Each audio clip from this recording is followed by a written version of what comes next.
Notre consoeur Samia Bouadour du service reportage de Canal Algérie vient de décrocher avec brio le premier prix de l'ERNM et ASPU, un prix qui récompense les meilleurs reportages télévisés au niveau du pourtour méditerranéen. Le reportage pour lequel Samia Bouadour a été primé a abordé justement le thème du recyclage à travers un travail d'une association algéro-française qui donne l'occasion justement à des femmes artisanes dans la région de Tizi Ouzou de récupérer des vêtements et des tissus usagés pour en faire des objets d'art, entre autres. Bravo encore une fois pour notre collègue Samia Bouadour qui a su se démarquer par son travail et son professionnalisme. Et à cette occasion, je vous propose de revoir son reportage. Nous sommes à 1100 mètres d'altitude, à Ain El Hammam plus précisément, et à environ 50 km de Tizi Ouzou. Ici, l'indépendance économique reste un rêve difficile à atteindre pour les femmes peu qualifiées. Et c'est pour cette raison que AMCED et APAM ont décidé de les soutenir à travers plusieurs projets, notamment le recyclage textile. L'environnement pose un sérieux problème en Algérie parce que c'est désolant. Des fois, tu marches n'importe où et tu trouves des déchets qui traînent un peu partout dans cette belle nature, notamment dans le Djurdjura, la région où on a créé ce projet de recyclage. Du coup, on s'est dit, c'est dommage qu'il y a ces déchets un peu partout, or que ces déchets peuvent être des ressources.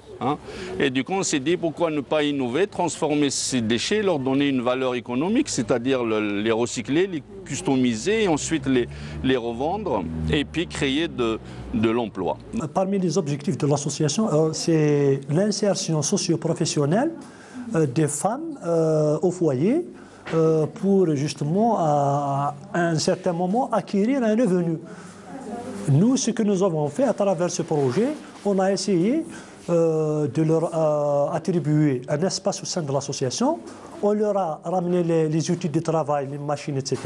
On leur a offert un espace, la boutique que vous avez visitée tout à l'heure, c'est pour faire un espace d'exposition et de vente.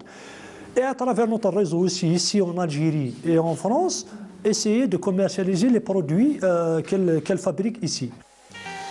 Plus de 70 recycleuses ont été formées dans la couture, broderie et autres et travaillent désormais quelques heures par semaine dans ces locaux modestes. Elles peuvent ensuite vendre leurs créations sur les marchés de Tizi Ouzou et en France. Le premier but, c'est déjà la protection de l'environnement, former des femmes, en même temps créer de l'emploi pour les femmes au foyer. Le grand but لازم حنا نعرفوا قيمة الخدمة تاعنا ماشي الناس اخرين يعرفوا قيمتها اخر منا. هذا هو البروبليم. دونك معليش سي او كونترير كي تشوفي البرودوي تاعك في فرنسا dans une boutique au marché de Noël et tout, c'est une fierté quoi. Une opportunité pour des femmes déjà, pouvoir faire quelque chose pour soi. Être peut-être libre, genre on peut être utile pour quelque chose, pour la maison, pour l'environnement.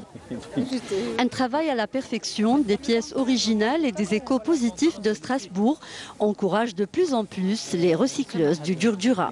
Nous accompagnons les éco-couturières du Djurdjura, puisque éco, c'est en lien avec la nature, puisqu'elles prennent des matières donc, qui sont recyclées, et donc elles sont soit en apprentissage, soit on cherche à développer les compétences qu'elles ont déjà, savoir les spécialités qu'elles ont, la broderie, certaines brodent magnifiquement bien, et ces broderies-là ont beaucoup de succès en France. Cette recyclerie créative assure à toutes ces femmes qui habitent dans les zones rurales une bonne insertion socio-économique et un épanouissement qui va certainement les pousser à atteindre des objectifs qui étaient autrefois impossibles.